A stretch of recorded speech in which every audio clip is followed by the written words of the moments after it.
You know that feeling, that afternoon slump where your focus just evaporates? Well, it turns out the key to unlocking consistent concentration isn't always in your coffee cup, but right there on your plate. Today, we're exploring the powerful and, honestly, often overlooked link between what we eat and our ability to really dial in and focus. So, to get our heads around this, I want you to think of your brain as a high-performance engine. I mean, like a top-of-the-line race car. And just like any elite machine, it has some very specific needs to run at its absolute peak. It needs the right fuel, the right coolant, and of course, the right regular maintenance. Now, what's pretty amazing is how efficient this engine is, at least in terms of size. Your brain only makes up about 2% of your total body weight. It's a remarkably small piece of the whole puzzle. But, and this is a huge but, that tiny 2% organ burns through a massive 20% of your body's total energy. It's an incredibly energy-hungry powerhouse, just constantly working, even when you think you're resting. So all of this leads to a really crucial question, right? If your brain is this high-demand engine, are you actually giving it the right kind of fuel to win the race of your day? Because make no mistake, the food you choose directly impacts its performance. All right, let's start with the fuel itself. The number one energy source for your brain is glucose. But just like with a car, not all fuel is created equal, not even close. High glycemic foods, you know, the sugary snacks, the refined carbs, think of them as cheap, low-quality fuel.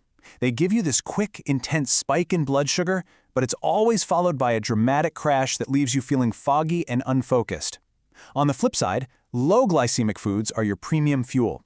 They give you a slow, steady release of glucose, making sure your brain has sustained, reliable energy for hours. And look, this isn't just about how you feel, this is backed by some serious science. Just check out this table. The impact is so direct. When your blood sugar is even a little too high, your processing speed gets slower and you make more mistakes. If it stays high, it can mess with your attention and memory. The takeaway here is crystal clear. Peak brain performance only happens when your blood sugar is in that stable, optimal sweet spot. Okay, next up in our engine analogy is the coolant. And for your brain, that's water, keeping this engine from overheating. Well, it's absolutely non-negotiable if you want to maintain your focus. So let me ask you this. How much fluid do you think you'd have to lose before your concentration just starts to tank? 10%? Maybe 5%? What do you think? The answer is actually pretty shocking. Just a 1 to 2% drop in your body's fluid levels. That's it. This tiny amount of mild dehydration can significantly wreck your mental performance, and here's the kicker. It often kicks in before you even start to feel thirsty. Thirst is a late signal. It means your performance has already dropped. And the consequences of running low on this coolant? They're pretty serious.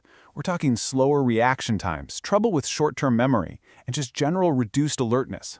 One study even found that drivers who were just mildly dehydrated made twice as many errors as hydrated ones. I mean, that's a real-world penalty for not drinking enough water. So we've covered the fuel and the coolant. Our third section is all about the tune-up. This is about both the long-term maintenance materials your brain needs to thrive and those short-term boosters we sometimes use to get a little edge. For long-term engine care, think of these nutrients as the essential oils and replacement parts. Omega-3s are fundamental for supporting all those complex cognitive processes. B vitamins are absolutely critical for turning your food into usable energy. And something called choline, which you find in foods like eggs, is a direct building block for acetylcholine, a neurotransmitter that's vital for memory. And then, of course, there's caffeine, everyone's favorite nitro boost. It works by blocking a chemical called adenosine, which is what makes you feel tired, and that's why it sharpens your focus. But, you know, it's a double-edged sword. Your body builds a tolerance to it really quickly, meaning you need more and more to get the same effect. And withdrawal? It's no joke, leading to headaches and a serious lack of focus. Plus, it can really mess with the sleep your brain needs to repair itself. Now for something really cutting edge. Beyond the engine itself, we have to look at the central computer that connects everything, the gut-brain axis. This is like a superhighway of communication between your gut and your brain. Here's how it works, broken down into 3 simple steps. First, the trillions of microbes living in your gut are constantly producing all sorts of compounds, including some of the exact same neurotransmitters your brain uses, like serotonin. Second, these signals travel up to your brain through your bloodstream. And third, they directly influence your brain function, affecting everything from your mood to your ability to concentrate.